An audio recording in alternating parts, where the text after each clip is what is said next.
Hello, hello. We're about to kick off Designing for Belonging, How to Transform Urban Spaces and Enhance Community Engagement.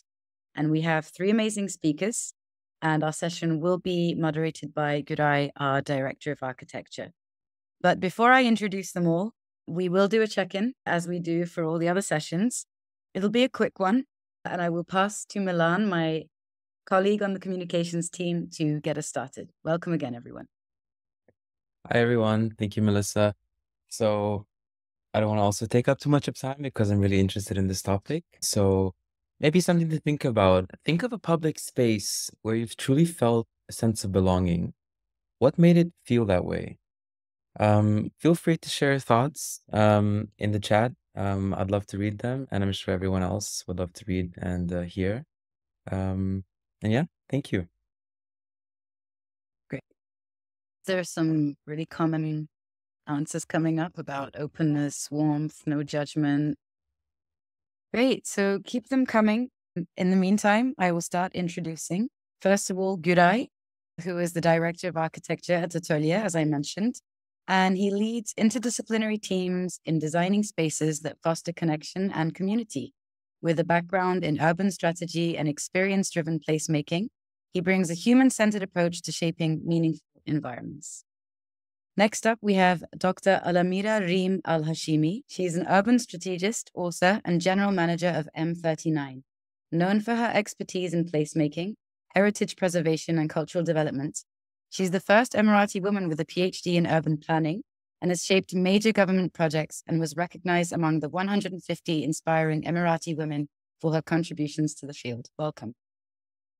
Next up, we have Fatma Al Khayat, who is the co-founder and CEO of Arkat, specializing in human-centered urban planning and design across global cities. With a master's in city design from the Royal College of Art, she integrates environmental psychology and strategic urban governance to create sustainable, inclusive spaces. Welcome again. And finally, Dr. Sumaya Al-Sulaiman, who is the CEO of the Architecture and Design Commission at the Saudi Ministry of Culture and a leading voice in architecture, urban strategy, and cultural development. With a PhD from the University of Newcastle and a background in academia and governance, she has played a key role in shaping Saudi Arabia's architectural landscape, including co-curating the Saudi National Pavilion at the Venice Biennale. Welcome again, and over to you, Guray, to kick off this conversation. Thank you very much. What a privilege talking to people I admire about things I love. I really feel lucky. And I have to admit, I'm quite proud of the panel we put together. I feel like I did a great job already. So even if I don't ask a question at all, just a casual conversation between this group of people would be amazing. I think I need to do a very quick introduction as to why we're having a session dedicated to spaces in an event called Community-Powered Dialogues. And that has a lot to do with the way we work at Atelier and how we approach everything that we do. And especially at Atelier Architecture, the relationship between spaces and communities is a very multifaceted one that requires a fresh perspective each time we're approaching a new topic, a problem to be solved. One dimension is more straightforward. It comes into play when we're designing spaces, acting like a conventional architectural practice. And when we design spaces, we engage communities before, during, and after the design process. And we use that to ensure the success of that space, making sure that it is vibrant in the long run and securing longevity for our projects.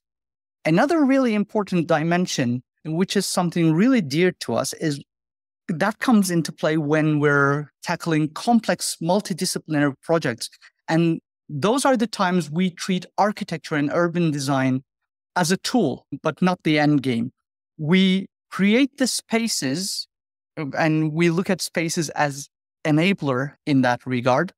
And we task our team to create the spaces that will enable an individual, an organization, or a community to function or evolve a certain way. So we help with the transformational goal.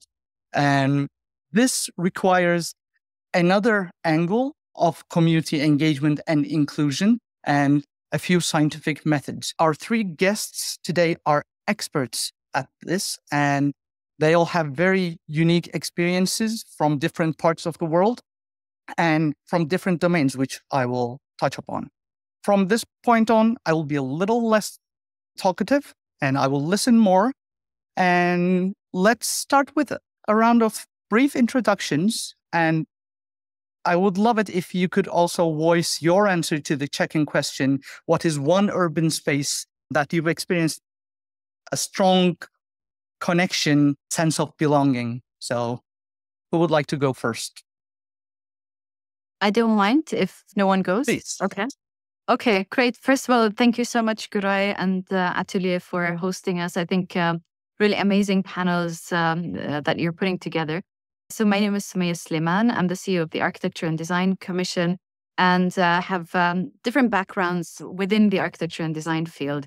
With regards to your question about the public space, I did give it some thought, but I think the first public space for me that I felt connected to was actually the main square in a city called Graz. And that's where I was born, and I lived for about 6 years there. But I think what makes this a great place is, first of all, how connected it is and how central to all the different things. But there's also a temporal component, because for me, it felt like there's a sense of stability, something that changes very little in terms of the physical structure, but changes a lot in terms of the potential and activation. So I've always had that connection with that place. And I don't think I've ever experienced any other place which has such a profound emotional connection, not just appreciation of design and space. Thank you so much. Fatma, would you like to go next? Sure, of course. I just want to start by thanking you, Guray, and Atelier for inviting me to this panel to discuss, honestly, such a critical and timely topic. One that is finally gaining the attention that it deserves, especially with Sheikh Mohammed's recent announcement declaring that 2025 is the year of community. Guray, I'm not sure if you've heard of this. Yeah, so it's really encouraging to see that community-centered urbanism is finally taking the center stage. And I'm really honored to share this conversation with such knowledgeable and insightful co-speakers. So I wanted to start off by saying that. But going back to your question, I think for me, one urban space that really stuck with me, and it's a historical marketplace that I've been visiting for years, is actually Khalili in Cairo. And of course, most people know it as a historic market, right? But to me, it's more than that. It's really a space that feels so alive. And there's just, it's like almost it's an organized chaos, right? So walking through its narrow alleys and shaded courtyards, I felt a really sense of belonging, something that's often I feel missing in modern cities today. And I think what makes that space so special is that it's really built for people, right? And not cars. So you have these walkways that really flow naturally and organically, and they actually guide movement in an organic way. And the buildings as well create shade, keeping you cool.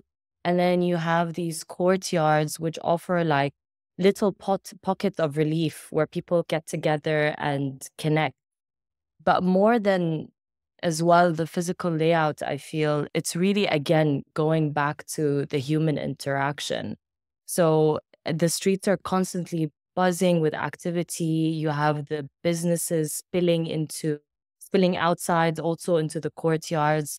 And there's this seamless like blend between the past and the present. And I often feel that the cities in the GCC, urban development here is really focused on size and spectacle rather than livability. So you've got these like wide roads, these massive public spaces that don't really feel human-centric, and these high-rise towers, and they all look very impressive, but they don't always create connection. And I feel like that's a learning that Khalil Khalili can teach us. And at ARCAT, sorry, I just realized I didn't introduce myself, but I am the co-founder and CEO of ARCAT, which is an urban planning and design company that is based here in the UAE. And what we really try to focus on is climatically responsive, human-centered and contextually rooted solutions. So whether that be shaded walkways to create natural ventilation, or public spaces that encourage interaction, or designs that really respect the local history and context, we're always thinking about how can cities work for the people who actually live in them. Thank you so much. Being born and raised in Istanbul, I have always been fascinated by the certain space of street markets, whether temporary or permanent within the public space domain. And it is quite fascinating that you chose that one as well. Okay. How about you, Reem? Thank you, everyone at Atoli for having me as well. And it's a pleasure to sit once again with Fatma and have a discussion, and a pleasure to meet you, Dr. Samaya and Gorai. I'm really excited to have this conversation with you. To answer your question, I've been cheating. I saw some of the responses to some of to the question. And like one of them I read, actually, it really resonated with me. I was really feeling this sense of, yes, it makes me feel like I can be myself. I think that the place that I'm referring to is, I lived in Berkeley, California for quite some time. And Berkeley, for those who don't know, it is very progressive in its thinking. People from all walks of life go there. And there's a place right across from the campus, Telegraph Avenue, where really you get a diversity of people, of independent shops and cafes and bookstores and things that also spill over to the street. I think similar to what Fatma was describing, less of a market, more of a street, I would say, that had wider sidewalks, but just this ability to walk down the street and feel like you literally could be yourself, no judgment whatsoever. And there was this seamless integration of, I guess, formal and informal gathering spaces and public plazas also, where Berkeley is pretty renowned for its protest, performance, everyday life, like all of this could coexist. And there was this fluidity between the private and the public realms that it allowed the space to be shaped by the people rather than it being rigidly predefined in some way, shape, or form. And I also realized that I didn't introduce myself. I'm currently, actually, it's interesting. I feel like I'm an urban planner by education and a lot of practice and experience, but I've pivoted into the creative entrepreneurship world. I'm currently the general manager of Madar 39, also known as M39, and we are we're a shared workspace. We're creating a community for the creative entrepreneurs. But what makes this really interesting is I feel like I'm playing two roles. One is I am within a neighborhood that actually Fatma and I both were a part of, had a hand in the process of planning. We were reviewing designs for the neighborhood in Mina Zayed. Now I am embedded within the community as one of the tenants. Being on the other side is really interesting. And at the same time, we are building a community within M39. So what does that mean and how does that play out? The role is pretty interesting. Thank you very much. With all these accomplishments to choose from, I can understand how it is often difficult to introduce yourself, because I know it's really hard for you, all three of you, to summarize everything you've done in such short time. But by the way, I really want to stress, for such a young panel, there's a cumulative education of close to 40 years, I think, on this panel. A lot of achievement. Now, I want to start with a question. First, identifying the challenges, especially around the built environment and the urban spaces and the lack of community inclusion. In the next question, we can touch more on how what you do come into play and what kind of solutions we are chasing. But for this one, let's just focus on the challenges you've been observing throughout your career. And I think we have a really great advantage that all of our guests have amazing experience from within the public sector, the government bodies, and from the private sector as well. So I'm guessing we're going to hear a very diverse set of observations. Dr. Samaya, would you like to go first on your observations on what's missing, what's not running correctly, and due to lack of community inclusion?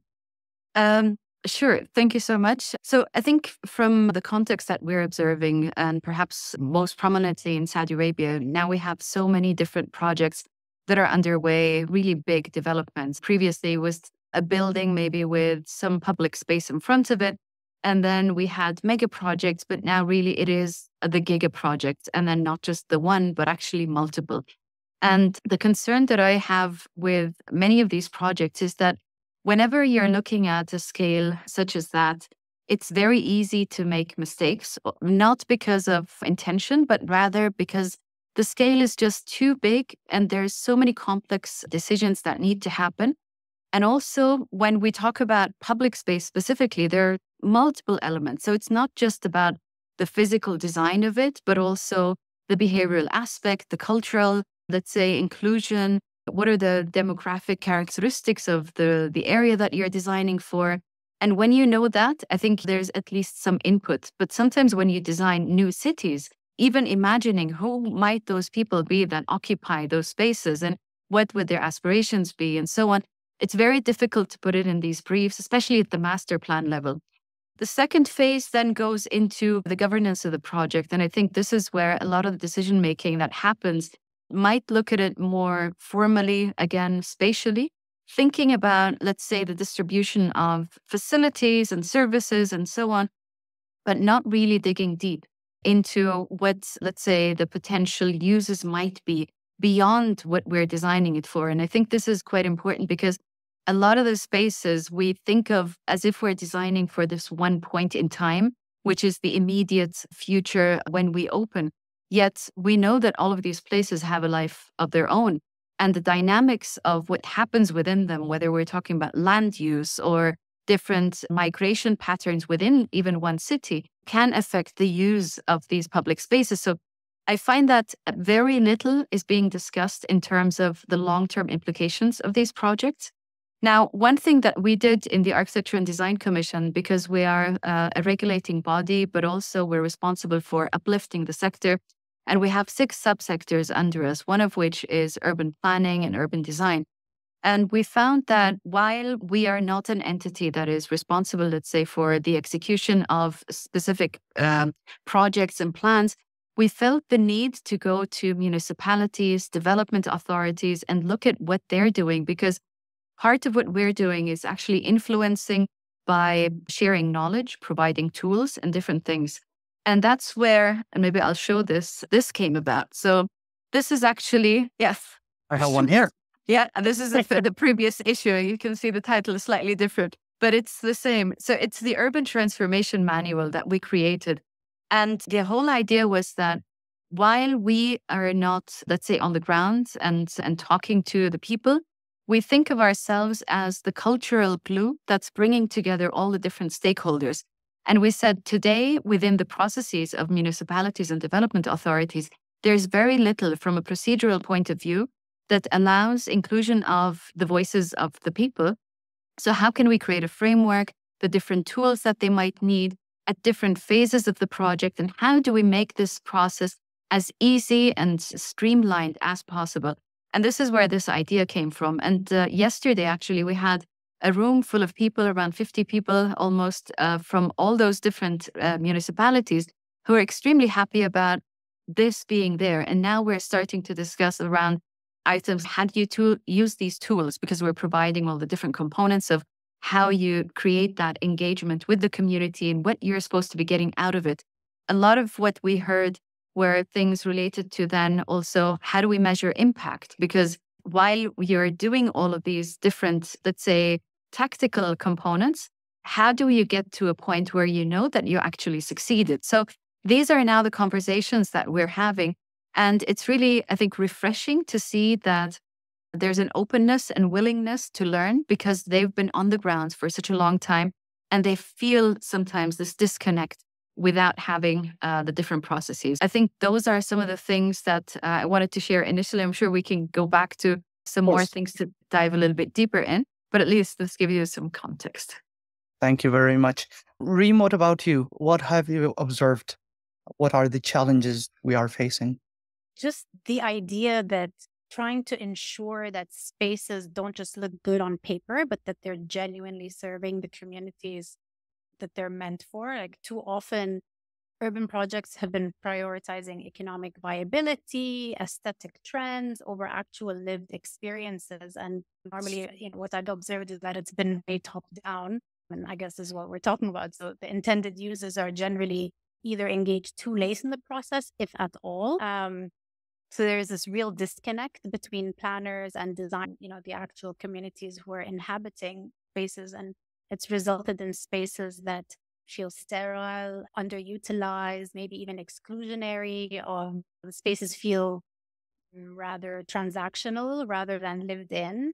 And I think another element that I find interesting to observe is that generally we don't have a blanket approach to designing, and I'm specifically talking about, let's say, public spaces. We don't have a blanket approach necessarily to designing them, although maybe to a certain degree there are some common factors. But I think urban design is really nuanced, especially when you're talking about places that are more and more multicultural. There's a diversity in the demographics. This poses some really interesting challenges because you've got people using these everyday spaces who have different ideas about appropriate gender norms, social norms, even modesty. And they encounter each other and observe their respective interactions. Not to say that I really have the answers, but we need to engage not only the planners and the designers and the environmental psychologists. It comes down to the community itself. What do they think? What do they like? Their voices will definitely help the decision makers make more informed decisions, or else we're really going to end up with spaces that don't reflect the community's needs or preferences. Yeah, I love the transactional space versus lived in phrase, by the way. I would like to get back to one point a little later on about prioritizing financial success of any urban development, but more about that on the next question. I will now turn to Fatma and ask her about her observations. You've already started during your introduction about the problem with livability and car dependency on the mobility side. What else? Honestly, I was gonna echo what Reem said, the top-down approach, and that's probably because of our shared experience working here in the UAE. It is one of the biggest challenges that we're facing, honestly, in urban design. And again, to echo what she said, it's really creating that disconnect between decision making and those lived experiences in communities, right? In these fast-growing cities like those here in the GCC, development decisions are frequently driven by economic priorities or external expertise. So again, and yeah, we end up with master plans that are beautiful, that are very impressive, but they don't end up actually supporting the organic community life, right?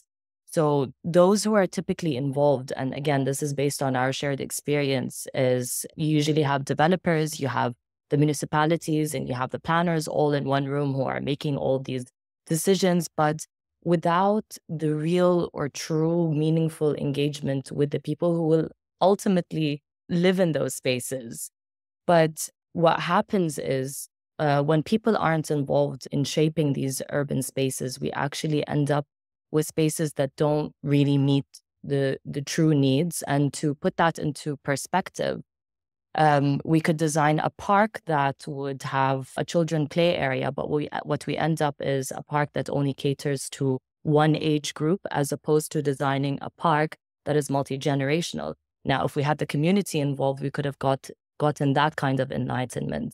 And if you look at the neighborhoods as well, in Dubai and in Abu Dhabi, a lot of the neighborhoods are actually car dominated, which ultimately discourage walkability.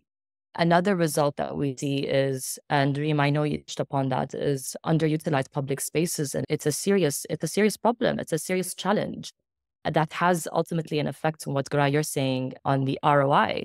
You have these plazas, you have these public spaces that that might not support the local habits or different social behaviors.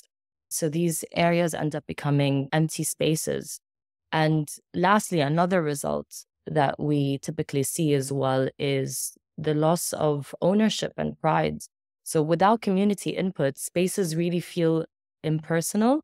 and then often get neglected, right? But beyond the top-down approach, I think another major issue, which I really want to highlight, is ignoring the local climate and culture, right? So obviously, cities here in the region have long adopted, and I know, Garai, we talk a lot about this, have long adopted Western planning models and typologies that, where we end up with projects that are ill-suited to our climate and to the social behaviors, and that actually results in high energy consumption and over dependency on cars, urban sprawl. And to take that even further, beyond social and environmental drawbacks, going back to the whole point of ROI, I really like the fact that you brought that up, Garai.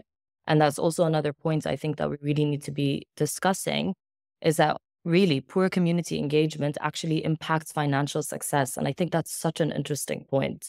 So spaces that don't reflect local needs fail to actually attract foot traffic, leading to vacant retail, underutilized developments, and lower long-term returns. And developers, what they focus on is the short-term metrics like lease agreements and sales prices, instead of actually creating spaces that where genuinely people would want to live, work, and spend time in. And I think it's a misconception that isn't talked about enough, is that community-driven planning actually improves ROI. And that happens through many different facets. One of them is boosting foot traffic and spending. So people actually stay longer in public spaces that are inviting, and that increases retail and F&B revenue. Another point is that it reduces vacancy rates. So mixed-use developments are designed with community input, foster long-term appeal. It also builds brand loyalty. People advocate for spaces that they feel connected to, adding social and economic value. And lastly, it actually cuts on operational costs. So climate responsive designs actually lowers, for example, your cooling needs and maintenance expenses. So to address these needs, I feel like there needs to be a major shift from designing for to designing with that actually prioritizes human experience over just infrastructure alone. Very well said. Yes, Fatma and I come together and chat for hours about this. And it is a crucial part of what we do at Atelier as well. Most of the time when we're dealing with spatial strategy projects ahead of the actual design of any space or building, it is often our task to convince our partners, clients, or organizations we are supporting that it's a very easy pit to fall in when developers with that top-down approach think they know what's best, think what works financially. But culturally rooted projects and projects rooted deeply in their communities, Fatma said, ensure footfall, ensure vibrancy, and in the long run, ensure financial sustainability. And they also attribute success to the local businesses, local economies, and in the end, urban economies as well. So yeah. Now, Fatma, shall we continue with you building on that? How does your work address these challenges? What do you do differently? And how do you approach things to overcome these challenges? Yeah, so I think engaging communities effectively requires really redefining who the experts are in urban design, right? So too often, planning meetings are attended by who? Developers and policymakers, while the people who actually live, work, and move through these spaces are left out of the conversation. So at ARCAT, we actually believe that real community engagement starts with storytelling and listening. Traditional consultation methods like surveys and town hall meetings are useful, but often feel bureaucratic or intimidating. So instead, we're trying to use more immersive methods that give people a real voice. So what we try to do is speak their language. So many people feel disconnected from urban planning because it's often presented in technical jargon, and people have this perception of, oh, city planning, it's very daunting because it's at a city scale. So at ARCAT, what we do through actually our podcasts and social media is break down these complex concepts into relatable terms, making it easier for people to engage in meaningful discussions. And these digital platforms are really useful because many people, almost everyone is online, right? And it creates a really easy way for people to interact with their cities. Another method that we've taken on as well is on the ground ethnographic research.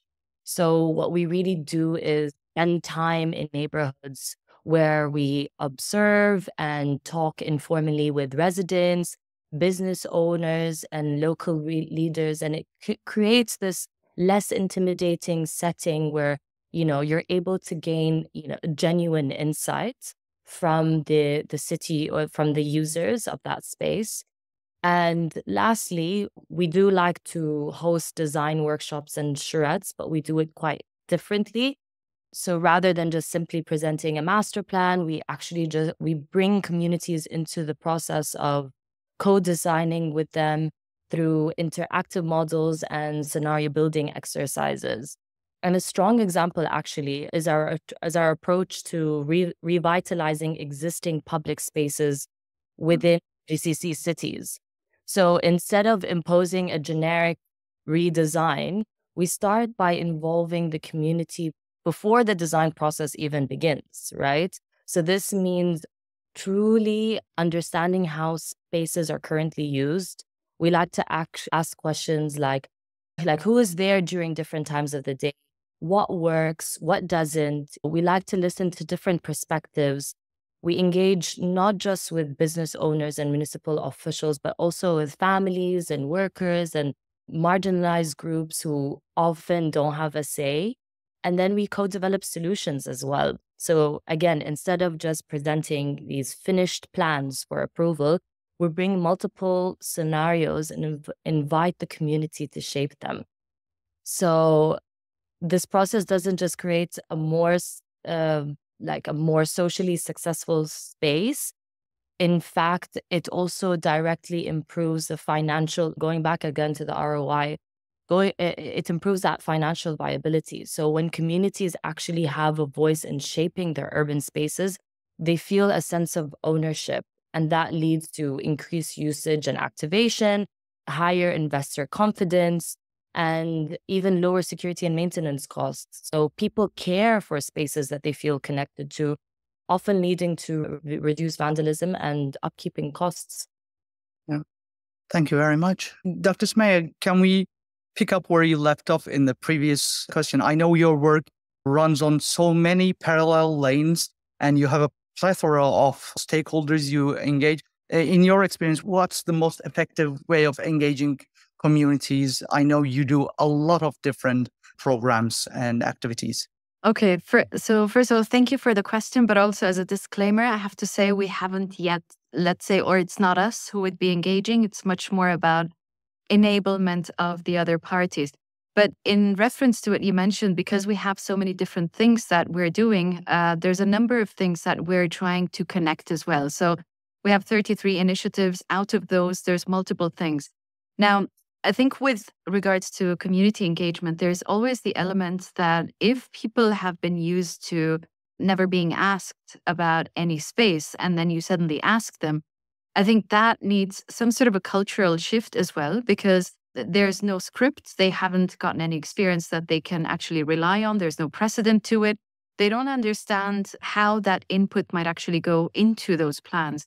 And I think what we've seen perhaps in some projects has always been more on the visual side, where you show people something and then there's I like it, I don't like it, or I would like to criticize certain components. And then the discussion doesn't become very useful, I think. What we've seen from some of the case studies and the work that we did while preparing for this is that part of what we need to do is actually show people what excellence in urban design looks like. because if they haven't experienced great spaces, then they don't have a reference point to what they would like to actually get. And that's why, for instance, we have an award, which is the King Salman Charter Award for Architecture and Urbanism. And this is where we recognize excellent projects, whether architectural or urban, to really showcase different ways of how people can use these spaces. Another point that Fatma mentioned is in relation to actually doing some research as well. And that's where the research strategy comes in play, because we're also providing grants where through those grants, we can then start to give, let's say, support to post-occupancy evaluations, places that are really important and pivotal in, let's say, the history of a place.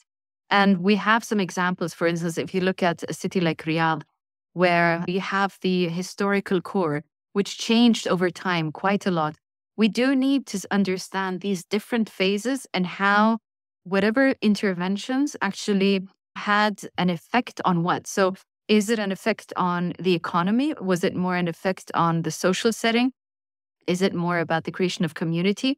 Or was it more about creation of formal spaces? And with each one of these interventions, you can start to see what changed and how are people viewing and using that space differently. So I think multiple areas need to be tackled. We don't think that it's just, I think, decision makers and, let's say, project owners and people. I think there's multiple parties that need to come into play in all of that, because you need the researchers who are coming with a wide lens, who are looking at it from a historical perspective. You need the psychologists, everyone on the table. And I think each one of them is going to bring in something different. But everything ultimately comes down to what are the right questions to ask. And this is, I think, where we need to spend a lot of time to really get to where we want to go.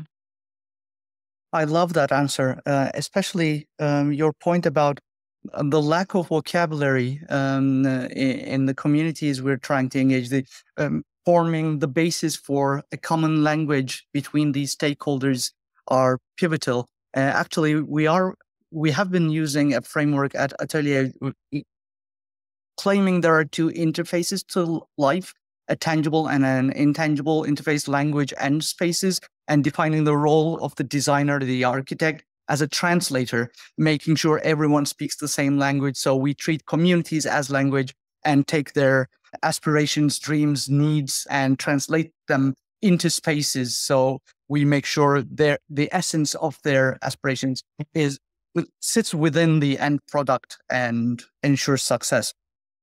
Okay, Reem, let's listen to you and your experience at M39 and how you engage communities and streams you lead. I really liked what Fatma said earlier about moving from designing for towards designing with. And I think this element of co-creation is very powerful. We're a very young company. We are literally a startup that's hosting startups within M39. And we've just completed 6 months in operations and we're at full occupancy. We have 28 studios rented out to different creative practices, anywhere from independent filmmakers to visual artists to interior designers, architects, archivists, you name it. And what's been wonderful is we've had our, of course, like onboarding. Everyone moved in at different times. And then in December and January, we started having one-on-one consultations with each of them. And next week, we're going to have our first town hall collectively. And it's been really nice to have this conversation with everybody where we made that disclaimer at the get-go to say, we're a startup too. If we're going to fail, we're going to fail gracefully together. But it's really about hearing what they need and allowing for this continuous feedback. So there's a feedback loop. So we're always defining ourselves as an experimental space. We're not so rigid. We're not corporate. We're not your usual shared or a co-working space. We really are a place for creatives to come and feel empowered. I think we're also solving for loneliness in some way, shape, or form, because a lot of entrepreneurs always talk about how difficult it is to make it out there. And it's nice to be in an environment where other people are also going through the same thing. So there is this, what's happened is that we've whether it's through our programming or through just having the space for people to have unexpected conversations in the hallway, and like collaborations growing from that, or allowing them to appropriate space for their activations, and they're moving some furniture around and they're decorating their studio spaces to make it feel like it's theirs. And then they're asking us for what they need. Like the other day, something super random, but someone was saying, can we get some snacks? And it was, okay, let's get some snacks in here. So it's really this listening, this active listening, again, accepting of feedback and having this continuous feedback, because this isn't going to be the first or the last time that we're going to be talking to our members, and just really trying to build our community together. Yeah. Thank you so much. Originally, I had a couple of more questions in the piece of paper in front of me. But I would like to share this great opportunity with our other guests as well. So maybe we can use whatever time we've got left to open the floor for some questions, if that's okay. Yeah, that is okay. Amazing conversation, by the way. It could have gone on for another few hours, for sure. We have some questions in the audience. Helen, great. First of all, thank you so much. Fantastic conversation. I lived in New York for 20 years and now I'm living in Amsterdam. So it's a totally different experience in terms of city to metropolis, as it were. And my question was around this idea, especially it's very obvious in the States, probably in different places around the world, is things end up looking the same. It's the same. There's a Starbucks at every corner. There's a very predictable look to things.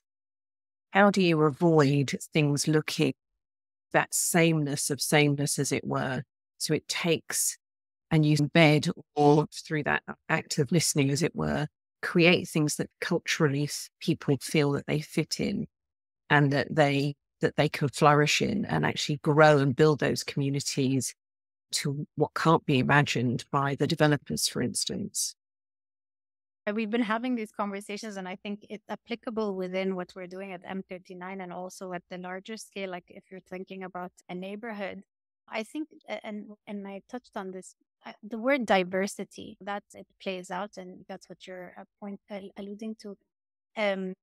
If we are supporting and creating the support system and enabling and empowering more homegrown, independent, what here I'm talking about creatives, but in the city, let's say retail, F&B, bookstores, I think this generates this mom and pop feeling. To me, there's something about it that generates this sense of authenticity, although I have an issue with that word, but I think it's really about that and creating incentives or the type of infrastructure that would really help them to thrive. So when I apply that to M39, what we do is we talk about our members and the entrepreneurs as, rather than being in the city, they're on the fringe. So it's like the indies, the more independent thinkers, the alternative thinkers.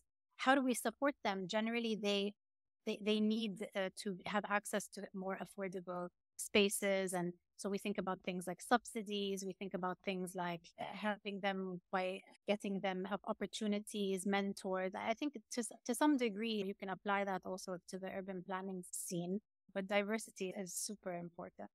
Yeah. And providing the support system for that. Yeah. I think if you're creating something from scratch, how do you bring those cultures of the people or the residents or the businesses? Because historically cities started because of economic growth and people went for work, etc. Obviously today, with so many people working from home, there are different reasons for cities to exist, aren't there? I think it's a fascinating dilemma that we're up against. And just to add a small thing that also I wanted to touch upon is I think that there also needs to be an allowance or allowing for play in the sense of how allowing people to appropriate space. So you're not really defining things so rigidly and allowing for things that are a little bit, not necessarily under designed, but just to give people an opportunity to contribute in their own way and having also see where it goes. Exactly. Yeah, the spaces between the buildings as well are super important in this format. Exactly. Thank you. I am quite optimistic, and the new generation is quite successful at taking something global and making it their own. Because as much as we hate global culture taking over, we also hate isolating local culture and pushing it to stay local. There needs to be happy marriage. That's how cultures grow and evolve anyway. But like Reem said, I seriously believe the power of policy making. So we find ways to support the young generation and learn a lot from them so they grow and create a more vibrant culture. But they will become the older generation at some point. They will. They will. It's the inevitable fact. So thank you very much. I do have to come in and say we do have to wrap it up because we'll have a 5-minute break before the community playbook workshop. Guray, I will pass to you to do a little wrap up. And thank you so much, everyone, for being here and our speakers too. We knew this would happen. So that's why we've been already chatting about maybe we should do our own podcast and discuss each one of these in a separate episode. For anyone who has questions, please visit atelier.io/dialogues, where you can reach out to our speakers and connect to them and ask your questions. And their platforms also offer a lot of information. Fatma, Reem, Dr. Sumaya, thank you so much for being here, and thank you for all your contributions. Thank you. Thank you so much. Yeah, thank you. It was a pleasure. Thank you so much. Pleasure to meet you all. Likewise.